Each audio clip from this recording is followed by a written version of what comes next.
دلکش دنیا کے قابل احترام اور معزز ناظرین، السلام علیکم۔ وطن عزیز پاکستان میں اس وقت لوڈ شیڈنگ کا دورہ ہے اور بے شمار حکومتی دعووں کے باوجود لوڈ شیڈنگ پر قابو نہیں پایا جا سکا۔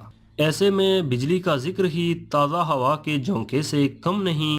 اس ویڈیو میں ہم آپ کو آسمانی بجلی کے متعلق بتانے کی کوشش کریں گے کہ آسمانی بجلی کیسے پیدا ہوتی ہے اور زمین کی جانب کیسے سفر کرتی ہے۔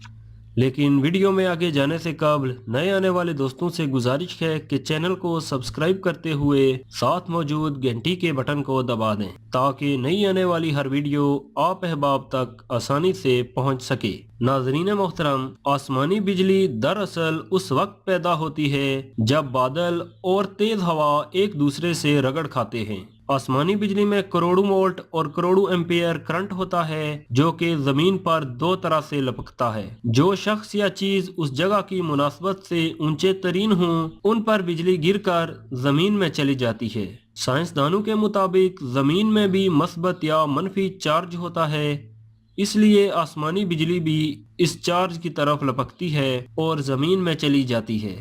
حد درجہ وولٹ کی وجہ سے آسمانی بجلی اپنے رستے میں آنے والی ہوا کو آیونائز کر دیتی ہے، جس کی وجہ سے ہوا میں اس کا سفر ممکن ہوتا ہے۔ مسلسل بڑھتا درجہ حرارت زمینی ماحول کے لیے سب سے بڑا خطرہ ہے۔ ماہرین ماحولیات کہتے ہیں کہ زمین کی گرمی میں اضافہ قدرتی آفات کی تعداد اور شدت میں بھی اضافے کا سبب بنتا ہے۔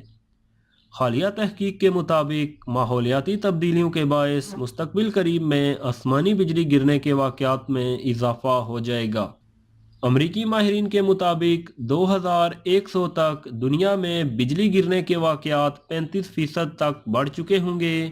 مزید برآں بجلی گرنے سے ماحول کے اجزائے ترکیبی میں بھی تبدیلی آئے گی۔ جب بھی آسمانی بجلی گرتی ہے تو ایک کیمیائی رد عمل کے ذریعے نائٹروجن آکسائیڈ گیس خارج کرتی ہے۔ اس گیس کا شمار گرین ہاؤس گیسوں میں ہوتا ہے جن سے ماحول کو خطرات لاحق ہیں۔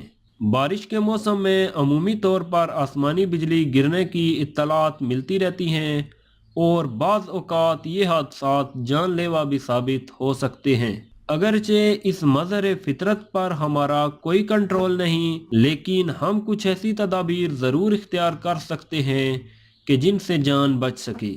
امید ہے آپ کو میری یہ کاوش پسند آئی ہوگی۔ اگلی ویڈیو آنے تک کے لیے اجازت دیجیے۔ اللہ حافظ۔